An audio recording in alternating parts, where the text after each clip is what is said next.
Guys, let's talk a little bit about the hydrolysis of ATP and the release of energy.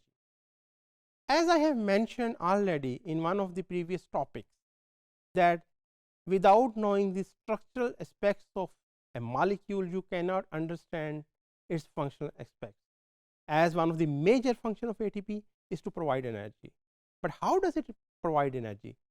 It lies down in its very structure.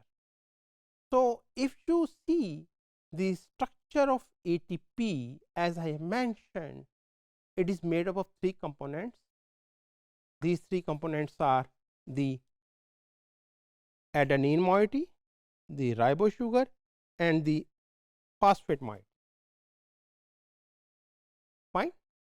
Now, whenever it undergo hydrolysis, that is when a water molecule is added and it reacts with the other molecule, which is ATP here, what does it does? That it splits that molecule into the 2 parts. So, the ATP will be split into 2 parts. One will be the ADP and the other will be the inorganic phosphate. Why it is inorganic phosphate? Because it is no longer now attached with any organic moiety like adenine or ribose sugar. Now, here I really want some focus from you, that as we have been talking previously also, that the bonding a molecule contains, the very structure of that bonding, it really tells that how much energy it will give.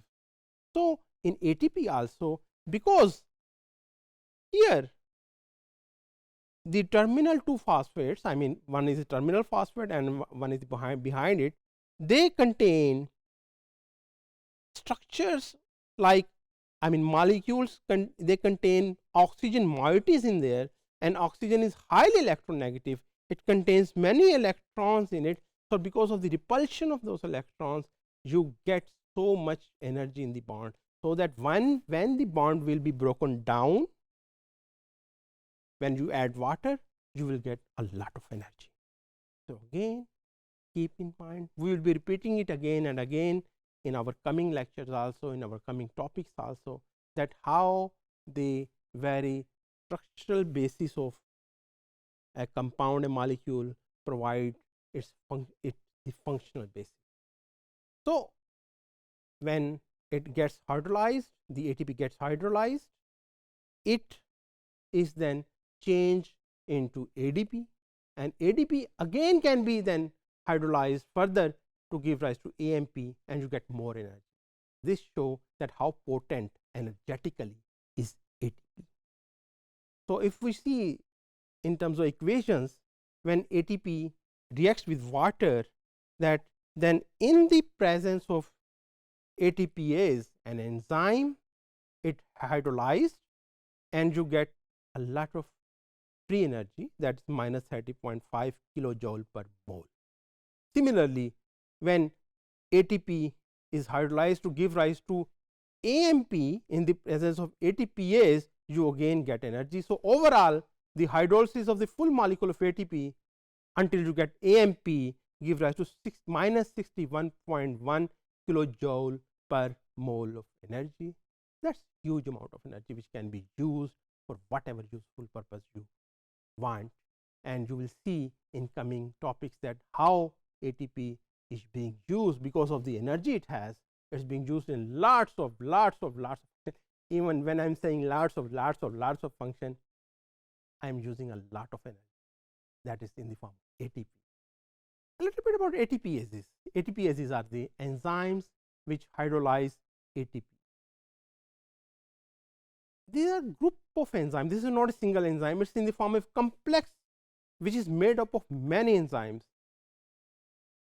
Many transmembrane structures like sodium potassium pumps, like hydrogen potassium pumps, they are ATPases, and they are embedded into the inner mitochondrial membrane, and you will see the importance of inner mitochondrial membrane in coming topics also.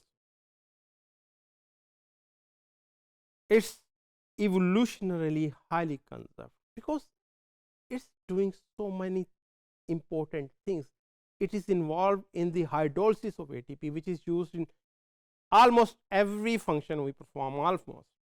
So, it would be highly conserved in me, in that cat which is moving there, in the mosquito which is biting you, in the flies which is hovering around you, in the birds whose chirping you are listening.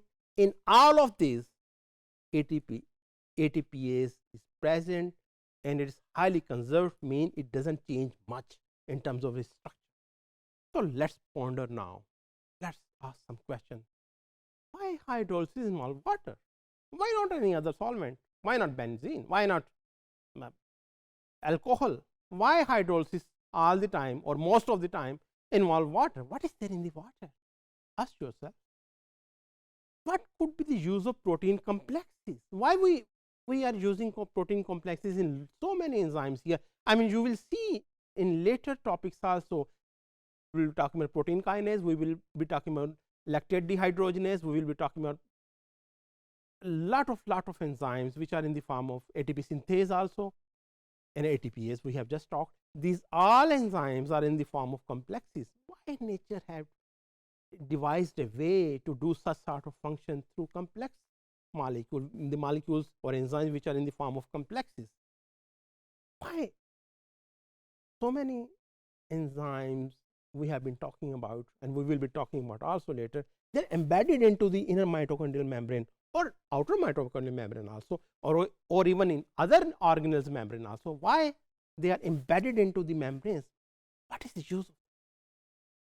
Why hydrolysis by water could be so highly energetic? Why it gives so much energy? What is there in hydrolysis that gives so much energy? And will all sort of hydrolysis reactions will be so energetic? That could be even better question. I mean, you dissolve sodium chloride in water and it gets dissolved and it gets hydrolyzed, or any other hydrolysis reaction you can just name it. But my question is that, or question you should ask yourself, will all those hydrolysis reaction will be as energetic as is the hydrolysis of ATP? Ask yourself.